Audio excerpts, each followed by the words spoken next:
Bismillahirrahmanirrahim. Alhamdulillahirabbil alamin wassalatu wassalamu ala asyrafil mursalin sayyidina wa nabiyyina Muhammad ibn Abdullah rasulil amin wa ala alihi wa ashabihi wa man tabi'ahum bi ihsanin ila yaumiddin. Subhanaka la ilma lana illa ma 'allamtana innaka antal alimul hakim.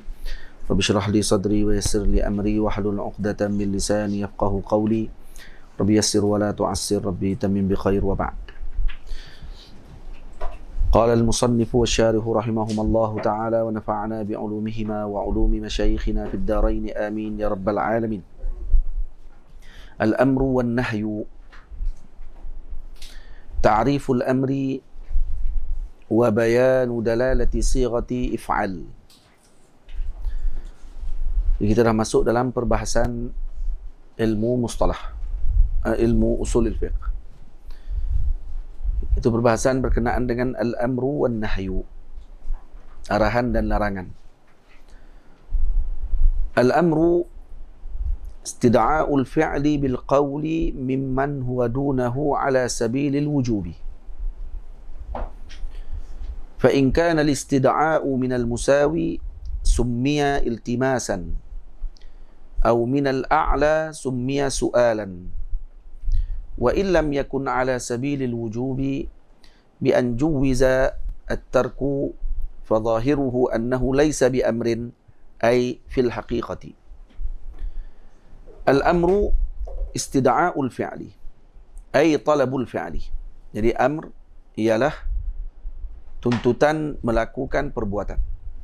Istida'a' di situ dengan makna talab. Talabul fi'li. Mana alif, sin dan ta, wazan tadi untuk apa? Untuk talab. Tamam? Ai talabul fi'li bil qawli. Jadi contoh, jadi mesti tuntutan perbuatan tadi dengan qaul. Dengan qaul. Contohnya seperti kita sebut ijlis. Atau contoh kita sebut sah. Nah. Atau kita sebut dengan sebutan qiyaman. Kita sebut qiyaman dengan makna qum. Jadi itu semua contoh untuk bagi jelas kata apa? Contoh yang dibagi tadi untuk nak bagi tahu kata bukan mesti al-amr dengan dalalah sirah if'al sahaja. Jadi dengan isim fi'il amr. Nah, boleh jadi juga dengan masdar tapi dengan maksud fi'il amr. Kalau orang tadi sebut qiyaman maka dengan makna qum. Baik. Istida'a' lil fi'li tadi mesti bil qaul. Ingat, al-amr adalah tuntutan untuk melakukan perbuatan tersebut dengan ucapan. Maka terkeluar daripada istida'a' lil fi'li bil qaul kharaja istida'a' al fi'li bil isyarah. Maka terkeluar daripadanya tuntutan perbuatan tadi dengan isyarah. Dia mesti dengan qaul. Kalau dengan isyarah sahaja seperti kita isyaratkan pada seseorang dengan isyarat yang memberi faham kepada orang tadi untuk bangun contohnya. Kita buat isyarat ke dia. Dah itu. Suruh bangun. Ataupun isyarat untuk kita kata untuk dia duduk. Kata duduk. Atau kita suruh dia diam. Buat isyarah tanpa sebut qaul. Hadza la yuqalu lahu al-amr. Pada istilah. Sisi istilah tidak dinamakan amr walaupun pada sudut penggunaan ianya juga disebut sebagai amr. Tapi pada istilah ahli usul ia tidak dipanggil amr. Ingat. Jadi al-amr apa dia? Istida'a'u al-fi'li bil qaul. Bil qaul. Jadi fa in kana mimman huwa dunahu. Jadi istida'a' al-fi'li bil qaul mimman huwa dunahu. Jadi maksud mimman huwa dunahu yakni kepada orang yang lebih rendah kedudukan daripada yang mengarahkan tersebut. Jadi maksudnya la budda an yakuna al-mutakallimu a'la minal muqatabi. Mesti mutakallim tadi lebih tinggi daripada kedudukannya daripada yang dia berucap tersebut, kepada yang ditujukan ucapan tadi kepadanya. Tamam? Kalau dia bukan a'la, kalau dia bukan tinggi, itu sama kedudukannya dengan orang yang dia suruh, maka itu dipanggil di sisi ta'rif ini disebut dengan iltimas. Dan kalau bawah lagi kedudukannya daripada yang dia ucapkan tadi, contoh seperti hamba meminta kepada Allah walaupun diucapkan dengan Allahumma ghfirli, ya Allah ampunkan aku, contohnya begitu. Ighfir dengan makna fi'li apa? Karena diminta daripada adna kepada a'la, maka dipanggil apa? Panggil fi'lu du'a, dipanggil fi'lu ad-du'a, atau dipanggil juga dengan soal. Nah, dipanggil soal. Boleh? Jadi ini Al-Imam Al-Akhdari ada sebut dalam Sulam.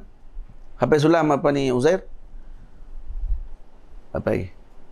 Bukan kena hafal ke Sulam? Rahsia. Siapa hafal habis Sulam?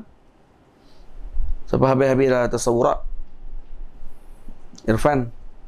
Pula tengok apa beza al-amr iltimas dengan ad-du'a. Amrun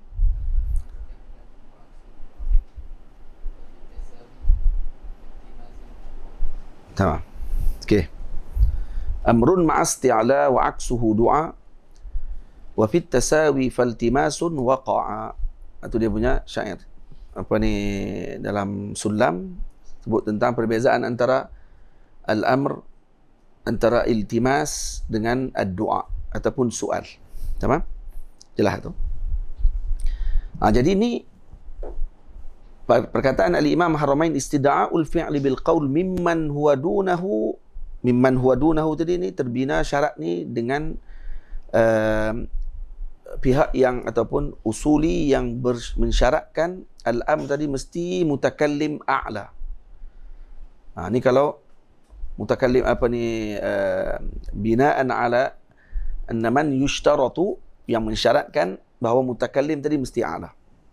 Ba'duhum yaqul, sebahagian ulama mengatakan al-mu'tabaru huwa al-isti'la. Isti'la. Bukan dengan al-ula. Maksudnya bukan mesti dengan orang tadi tinggi ataupun ulu. Dia bukan i'tibar dengan ulu pada zat orang tersebut atau pada kedudukan orang tadi, tapi ianya dilihat kepada isti'la. Isti'la dengan makna apa? Ay an ya'udda al-mutakallim nafsahu a'la min al-mukhatab. Kalau orang tadi menganggap dirinya lebih tinggi daripada apa kepada orang yang disuruh tadi, maka dia dikira juga amr. Tamam? Jadi dia bukan mesti orang tadi a'la maratib fi nafsil amr. Pada hakikah. Jadi cukup kalau kata orang tadi dia menganggap dirinya lebih tinggi daripada yang dia berikan ucapan tersebut ataupun yang ditujukan ucapan tadi. Sama ada dia a'la fi waqi' am la. Sama ada dia memang tinggi kedudukannya pada waqi', ai fi nafsil amr, ataupun tidak.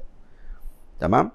Jadi kalau seorang menuntut dengan perbuatan, talabal fi'lu, fa idza talaba al-fi'la bi isti'la'i wa ta'azzumin, kalau orang tadi minta sesuatu, ataupun fa idza talabul fi'li bi isti'la, permintaan perbuatan tadi dilakukan dengan isti'la, iaitu dengan dia menganggap bahawa diri dia tinggi, ataupun dengan besar, maka dia dikira amr juga. Jadi amr jadi bukan dengan makna amrun ma'asti'la. Tengok, ni kalau ikut dengan bahasa Imam Akhdari, jadi bahasa tadi sebenarnya apa maksud amrun ma'asti'la wa aksuhu du'a? Dia bukan amrun ma'al ulu, amrun ma'asti'la. Al-isti'la dengan makna dia menganggap dirinya tadi tinggi walau tidak tinggi pada waqi'. Faham? Itu lebih halus sebenarnya. Imam Akhdari sendiri sebenarnya mengikuti pandangan yang kedua. Kalau kita baca dengan bahasa ni, Imam Akhdari sendiri menggunakan pandangan isti'la, bukan dengan makna ulu. Tamam? Jadi keadaan ni boleh diketahui macam mana? Fahada yu'rafu bihayatihi wa nabrati sautihi wa nahwi dhalik. Kita boleh tengok dengan nabrah, dengan nada suara orang tersebut ketika dia suruh angkat zat. Contoh sebut itu. Qum, bangun, dia sebut itu. Padahal dia rendah ya kedudukannya, tak ada apa pun. Contoh, yang datang ni VVIP, tapi yang jaga depan pintu tu guard, ataupun dia hanya bodyguard je kepada dalam majlis tu, dia bodyguard, dia tak kenal orang hakmai tu, dia kata jangan masuk, dia kata nahyun, ataupun dia kata duduk situ. Macam kita pergi rumah ada seorang menteri ni kan. Dia punya bodyguard dia lagi act. Dan kita jemputan juga. Sampai-sampai tu duduk itu. Oi, marah dia. Lepas tu menteri panggil. Masuk. Lepas tu dia jadi muka gelabah. Lepas tu kita pun sambil masuk, sambil tengok dia. Jadi maksudnya, dia suruh duduk tadi ni, baik dia lebih tinggi kedudukan daripada orang yang dijemput tadi. Tak pun. Tak faham? Bukan kita lah. Ni contoh ya tadi ni. Walaupun contoh tu waqi'i kan. Tapi apa ni orang panggil apa? Dia lebih tinggi kedudukan daripada orang yang dijemput. Tak juga. Fil waqi' tak. Tapi pada waktu tu perbuatan yang dia suruh tadi ni, talabul fi'il tadi untuk duduk dulu sebelum masuk, itu perbuatan tadi dikira sebagai amr ataupun tidak? Dikira amr. Kenapa? Karena dikira isti'la. Dikira isti'la pada waktu itu. Dia anggap waktu tu dia ditugaskan untuk berada di situ dan memang kerja dia untuk dia jaga takut yang tidak sepatutnya masuk. Betul lah kerja dia tu. Boleh. Jadi dengan nabrah saut boleh kita tahu perbezaan tersebut. Kemudian ada satu lagi qaul akhar. Ada satu qaul lagi yang ketiga. Qaul yang ketiga, annahu la yushtaratul ulu wala isti'la. Tidak disyaratkan ulu dan tidak disyaratkan isti'la. Balil amr, bahkan amr dia apa dia makna dia? Talabul fi'li bil qaul. Tu dia. Menuntut perbuatan dengan qaul. Tanpa ada syarat isti'la, tanpa ada syarat ulu. Contoh kalau seorang mengatakan kepada hambanya, isqini. Syakhs kata kepada seorang hambanya, isqini, hadha amr.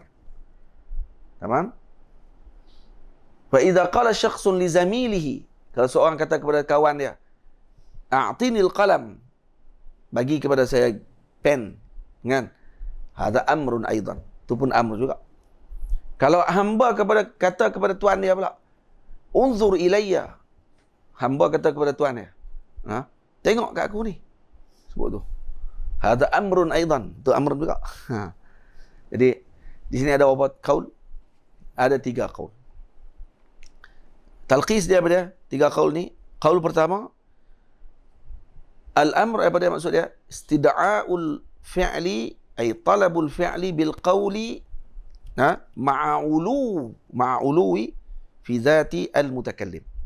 Ini bersama dengan ulu pada zat mutakallim tadi, pada diri dia. Fil waqi' maksudnya. Karena kalau kata tidak ulu pada zat dia, dia hanya suruh di antara dia dengan teman dia, maka dipanggil iltimas. Kalau yang rendah minta kepada yang tinggi, dipanggil soal ataupun doa. Itu pandangan pertama. Jadi pandangan pertama yang akan beza di antara amrun, isti'la, iltimas dengan doa ataupun soal. Boleh? Pandangan kedua, tak. Pandangan kedua dengan makna isti'la. Okey? Isti'la. Jadi bukan dengan makna ulu. Tadi kita sebut silap no. Al-amr maksudnya bukan isti'la'ul qaul. Isti'la'ul fi'l, istida'aul fi'l. Istida'a atau talabul fi'l. Macam Imam Haramain sebut. Jadi pandangan kedua apa dia? Istida'aul fi'l bil qawli, ay dengan makna talabul fi'li bil isti'la. Bil isti'la ni sawa'un kana huwa ulu a'la fil waqi' am la. Sama ada dia memang tinggi kedudukannya pada waqi'. Waqi' sini maksudnya pada realiti ataupun fi nafsil amr atau tidak. Hanya dilihat dengan bentuk suara dia tadi, kita tahu kata hadha amr dengan maksud isti'la. Pandangan ketiga tak, lebih umum. Dia tidak disyaratkan. Hatta kalau disebut oleh seorang tuan kepada hambanya, amr. Kalau daripada kawan sama kawan yang sama martabatnya, amr. Kalau yang rendah minta kepada yang tinggi dengan ucapan amr, maka dia dikira amr juga. Jadi ada berapa qaul? Ada 3 qaul. Ala sabilil wujubi. Jadi istida'aul fi'li bil qaul mimman huwa dunahu. Jadi disebut mimman huwa dunahu di sini apa dia? Jadi istida'aul fi'li bil qaul mimman huwa dunahu di sini jelas kata mesti yang bercakap tadi lebih tinggi. Lebih tinggi kedudukan. Jadi pandangan Imam Haramain dalam ni adalah pandangan pertama. Mesti orang tadi ulu fi nafsihi. Jadi pandangan pertama. Ala sabilil wujub ay ma'a adami tajwizit tarki. Maksud ala sabil wujub maksudnya apa dia? Dengan jalan wujub. Dengan jalan wujub iaitu dengan maksud dengan ketiadaan harus untuk meninggalkan suruhan tersebut. Faham? Contoh, seorang tadi menyebut if'alhu. Jadi apa makna dia? Kalau dia sebut if'alhu, maksudnya laisa laka alla taf'alahu. Jadi kalau sebut if'alhu ala sabilil wujub, maknanya apa dia lagi yang dipahami? Iaitu dengan maksud jangan kamu tinggalkan atau jangan kamu tak buat apa yang aku suruh. Itu maksud dia. Laisa laka alla taf'alahu. Jadi mengikut pandangan ini, berdasarkan ta'rif Imam Haramain, al-amru istida'a'u al-fi'li bil-qawli mimman huwa dunahu ala sabilil wujub. Ala sabilil wujub itu menunjukkan kata apa? Kalau sebut dengan perkataan ini, fa'ala dhalika amru an-nadbi la yakunu amran haqiqatan. Arahan dengan perkara yang sunat, perkara yang nadb, itu bukan hakikahnya, bukan amr sebenarnya. Dan ini berlaku khilaf di sini. Contoh kalau orang kata amartu fulanan bikadha. Ini berlaku khilaf pada masalah suruhan dengan apa?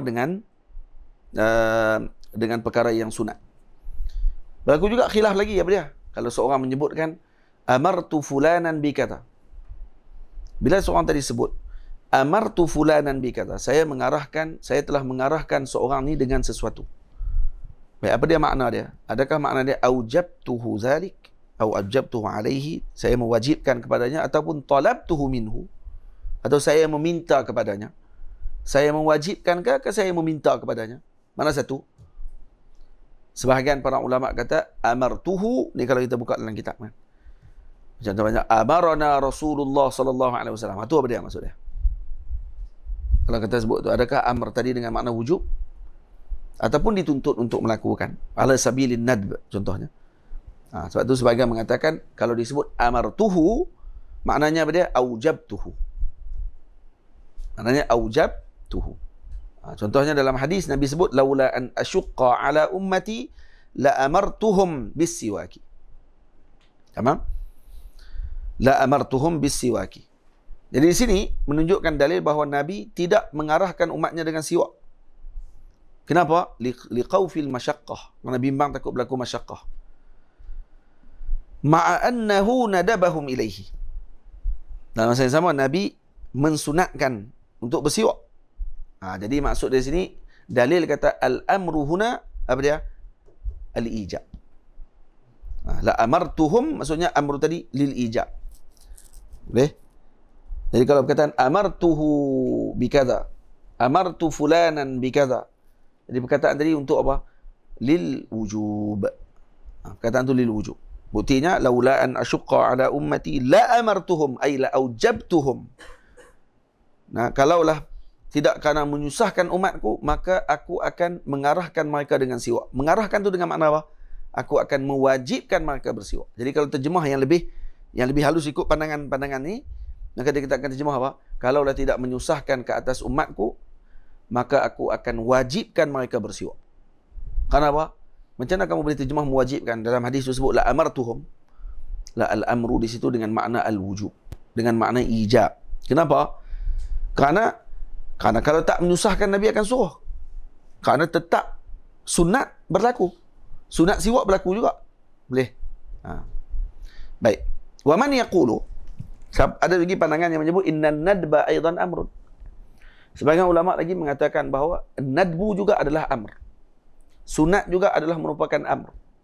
Karena kalau ikut pandangan Imam Haramain, ala sabilil wujub, maka nadb tidak dikira sebagai amr hakikatan. An-nadbu tidak dikira sebagai amr hakikatan. Boleh? Tapi sebahagian lagi ulama kata tak. An-nadbu aidan al-amrun. Maka makna hadis tadi apa dia? Laula an asyqa ala ummati la amartuhum bis-siwaki. Ay la amartuhum amra ijabin. Kalau kata dengan maksud tersebut, dia kata la amartuhum amra ijab wa zahiru kalamil musannif. Jadi dia kata ni la amartuhum amra ijab. Jadi sama tak makna? Tak sama. Karena maksudnya sunat. Dia sunat. Laula an asyqa ala ummati la amartuhum bis-siwaki inda kulli salah. Kalau tak kerana menyusahkan umatku, la amartuhum amra ijabin. Aku akan mengarahkan dia dengan arahan wajib. Bukan arahan tu sendiri wajib. Dia kena ada arahan baru pula untuk menunjukkan wajib. Dalil kata arahan sebelum tu apa dia? sunat. Aku kena arahkan balik untuk dengan arahan wajib untuk mereka siwak. Karena apa? Karena al-aslu nadb. Karena asalnya adalah sunat. Sunat itu. Jadi zahir kalam musannif di sini al-Imamul Haramain anna istida'a al-fi'li idza lam yakun ala sabilil wujub la yakunu amran. Jadi zahir kalam musannif Imam Haramain dipaham di sini amr kalau bukan dengan jalan wujub maka dia bukan amr. Hakikatan. Pada sudut hakikah. Tamam? Sebab tu beliau sebut apa dia di bawah sekali dia kata apa? Dia kata bi anjuwizat tark. Dia kata ni dia dah syarah tadi ni. Tamam?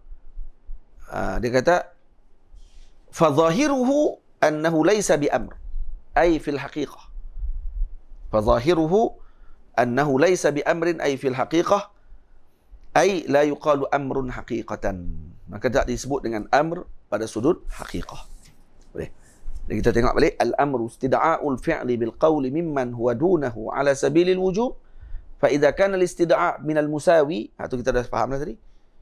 Kalau tuntutan tadi disuruh kepada yang sama martabatnya summiyal iltimasan, dinamakan iltimas, atau min al-a'la summiya su'alan, atau kepada yang rendah minta kepada yang tinggi dipanggil soal atau doa. Fa illam yakun ala sabilil wujub bi an juwizat tarku. Tapi kalau dia bukan berlaku dengan sabilil wujub, iaitu dengan makna apa? Bi an juwizat tark, iaitu diharuskan untuk meninggalkan perkara tersebut. Ay ala sabilin nadb, contohnya ala sabili an-nadb. Fa zahiruhu annahu laysa bi amrin. Maka dia zahirnya bukan amr di sisi musannif. Ay fil haqiqati. Boleh. Dan tu kita dah jelaskan dia punya perbezaan pandangan tersebut.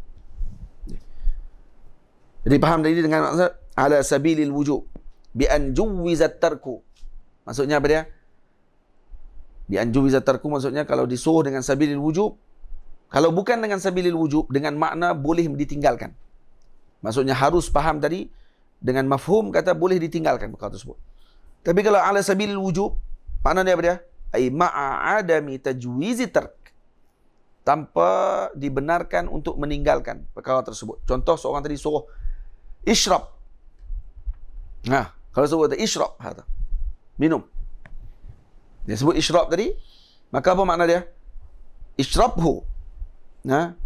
Isyrab, minum ni laisa laka alla tashrabahu. Jangan tak minum. Maksud dia gitu.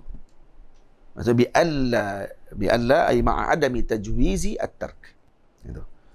Ini yang berlaku ada seorang kelas Syafawi, ambil Pak Isa Syafawi. Syekh tu pun kata isyrab. Dia pun tengok ada teh syekh kat itu.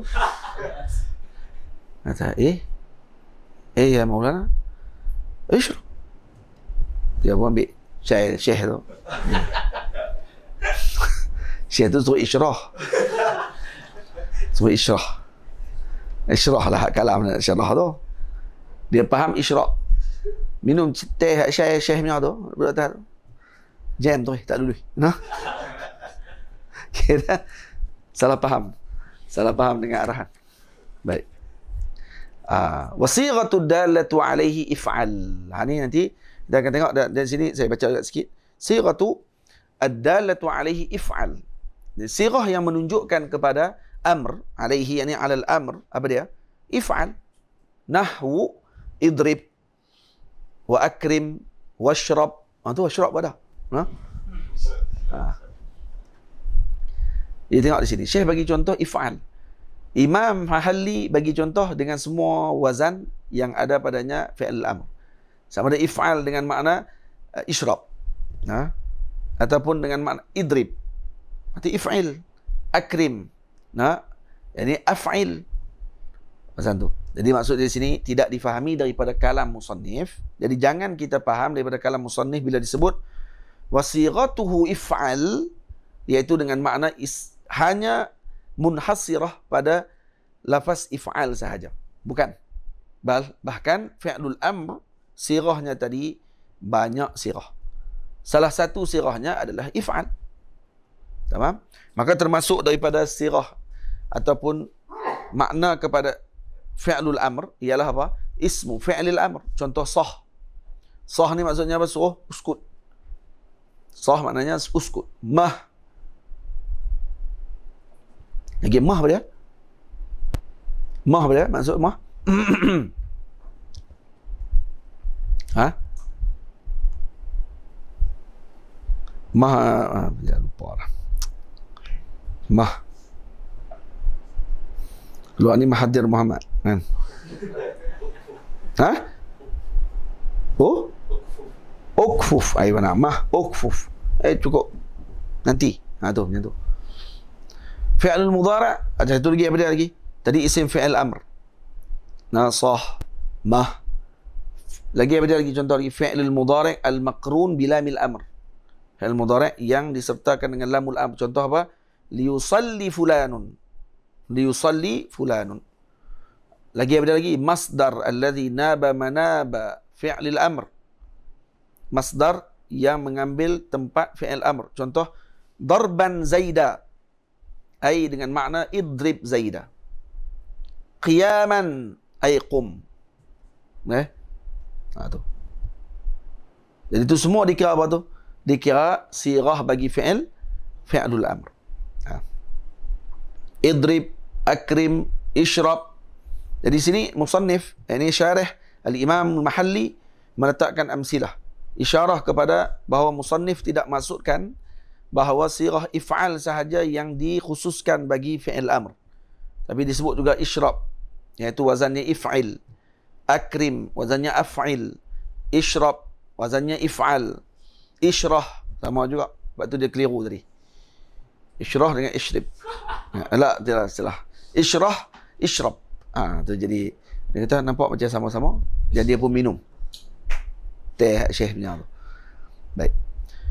Wa hiya 'inda al-itlaqi wa at-tajarrudi 'an al-qarinati as-sarifati 'an talab al-fi'li tuhmalu 'alayhi ay 'ala al-wujub nahwu aqimus salah. Yani insya-Allah kita akan syarah pula. Mata pun dah mula kelabu. Kan? Kuih berapa dah? 12 suku insya-Allah. Jadi dah lah setengah jam. Beda orang panggil panah-panah. Dan boleh dapat maklumat tu. Kau ingat dulu waktu. Banyak baca pun lagi daurah ni pun lagi tak ingat apa pula. Yang penting ni faham betul-betul yang pengajian sebelum-sebelum ni.